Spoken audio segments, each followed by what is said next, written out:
розграбили аптеку нашу і привезли нам вушні палочки. Кажуть, ми вам поділитися, прийшли з вами. Даже роды принимали, не было ни света, у нас ни отопления. Їх була повна машина, бо вони боялись їздити самі, да і все. Боялись, що ми їх десь завеземо. Так в мене навіть син 8 років, він каже: мама, я як виросту, я піду служити.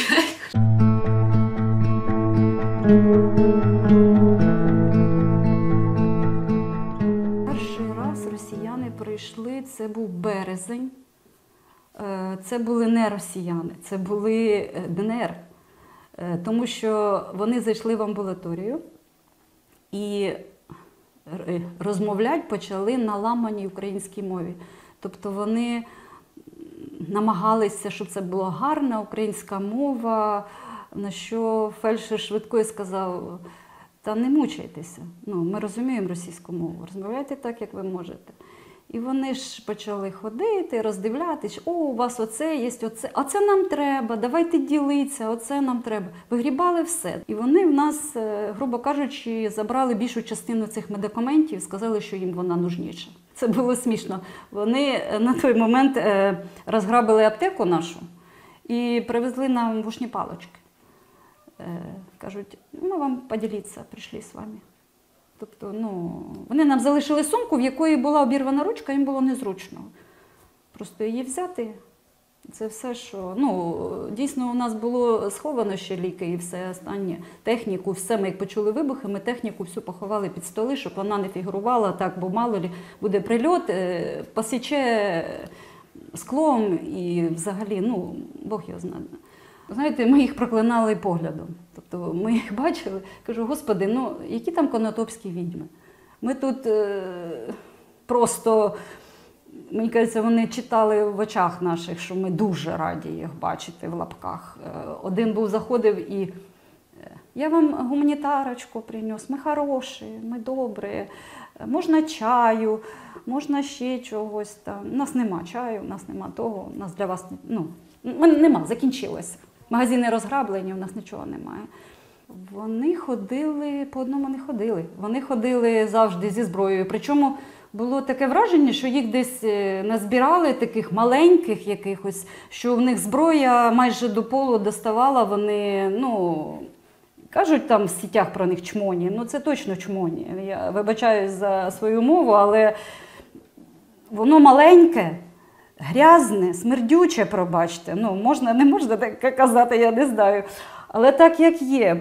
Тому що без сльоз не подивишся, воно взуте непонятно в що. І вони боялися наших людей. Тобто, навіть як вони йдуть по вулиці, там їх двоє-троє, і наші люди просто, виходять з двору там декілька людей, то вони передьоргували затвори.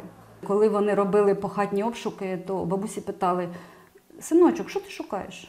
Оружие, бабушка. А тобі що, Путін не дає? Оце такі. Потім одна казала: синок, не лізь туди, у мене в погрібі дуже погана лесенка. Ти вб'єшся, не дай Бог, скажуть, що я тебе вбила. Давай я потримаю твою зброю, ти вже так спустишся, бо мало ли що з тобою станеться.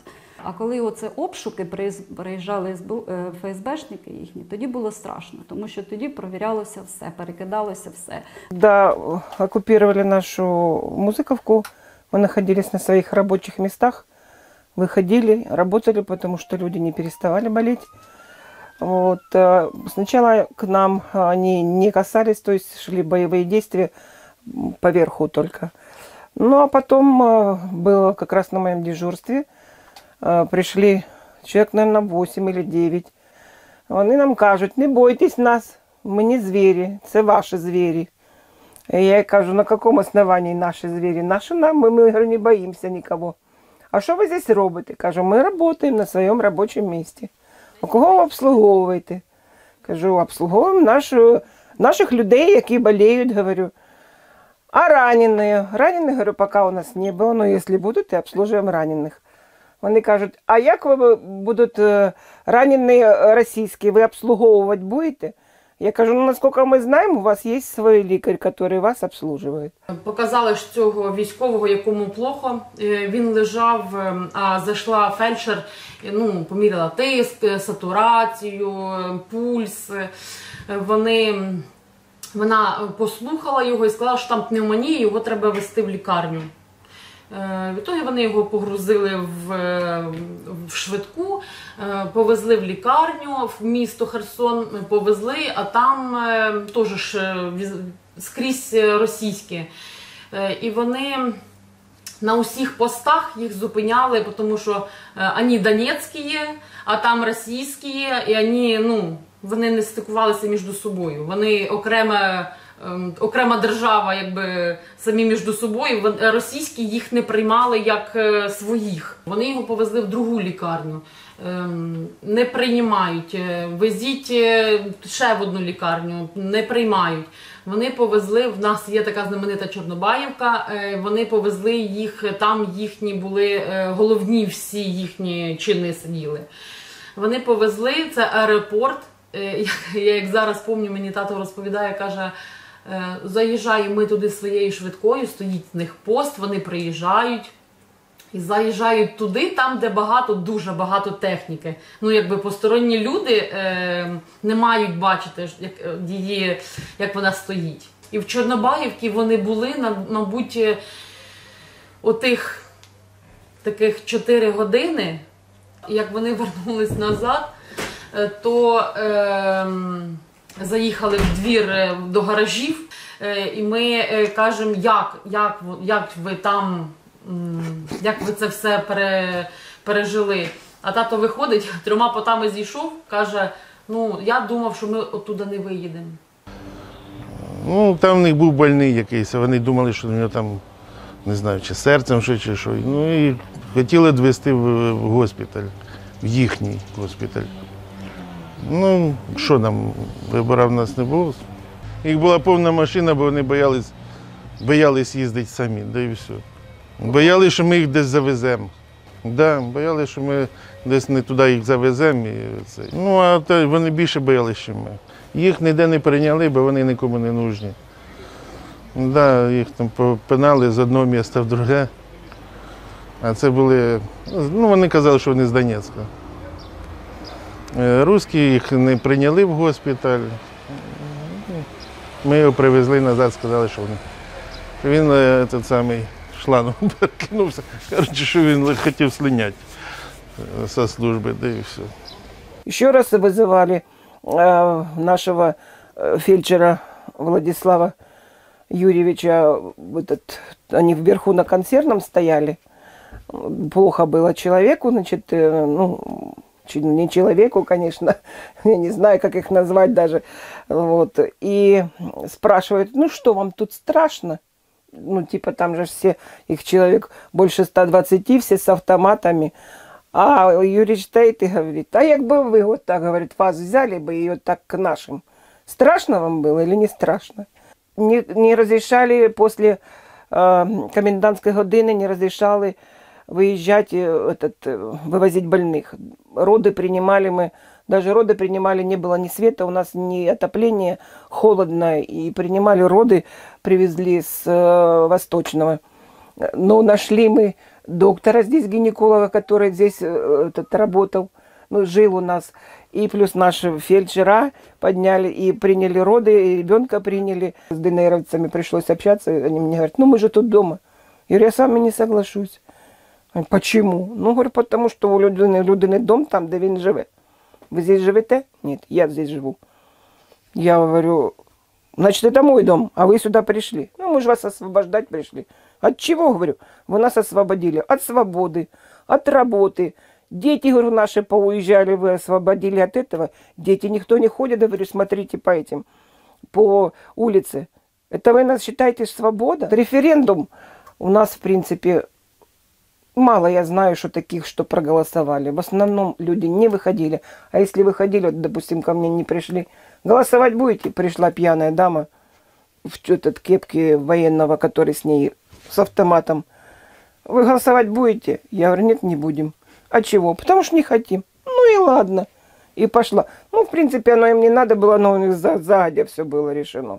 Пришел мальчишка, что был побитый весь синий, что там с почками, я его отвезла в больницу, там почки, ушибы почек. Ну вот еще одного у нас избили сильно, потому что снимали флаг постоянно российский с сельсовета. Он, наверное, и дня не висел. Ну, может, дня два, если повисел, то это нормально. В 5 утра, як заходили рашики, я буду говорити до них так, тому що по-другому не скажеш, вони, всі собаки гавкали. Все чутно було, що вже обиски будуть, вже все. А як зайшли наші, це було настільки тихо, настільки все так, що люди навіть не очікували, що вони так тихо зайдуть. Вони не очікували, що ці так швидко вийдуть з села жестом доброї волі, а наші так тихенько, мовчки. Ну, це такі емоції, що як в мене навіть син 8 років, він каже: мама, я як виросту, я піду служити. Наші прийшли 11.11.2022. У нас вже не було зв'язку, тоді світла і всього. І про те, що наші прийшли, ми почули спочатку, бо тому що сигнали машини по селі. У нас взагалі в селі було тихо. Нічого не тихенько, все не тихаря робиться. А тут хтось їздить, так сигнали, ми ще так думаємо, чи напився, чи що. А руські теж були проти, щоб пили. Тобто вони навіть били хлопців, ті, хто напивалися, щоб був порядочок у них, щоб нічого не було. І ми ж думаємо, ну господи, ну опять хлопці зараз щось недобре буде. І чоловік мій поїхав в магазин, тут же вертається, залітає в хату і кричить: наші прийшли. І ми всі, хто в чому, в шльопанцях, в халатах, виїжджали і дивимося, їде броньований автомобільчик. Це перше, що кого я побачила. Броньований автомобільчик наш такий, як кажуть, бендеромобільчик. На ньому прапор і наші солдати. Кажу: вставай, все, вставай, мені вже далі не треба. І вийшли, ми просто аплодували, тому що наші в селі. І вони оце їздили по селі, сповіщали, так сигналили, що ну, ми прийшли вже, виходьте, люди. У нас тут в центрі, я не знаю, стільки людей, я не думала, що настільки в селі людей залишилося. Всі обнімалися, всі цілувалися, всі радувалися. Я не знаю, хотілося тих солдатів тримати і не відпускати. Окупації ми нічого не могли сказати навіть. А зараз звісно, ще війна, але ми вже вільно дихаємо. Я хочу перемоги. Я хочу перемоги, і щоб, знаєте, як ото у нас кажуть, смолою чи бетоном? Смолою гарячою.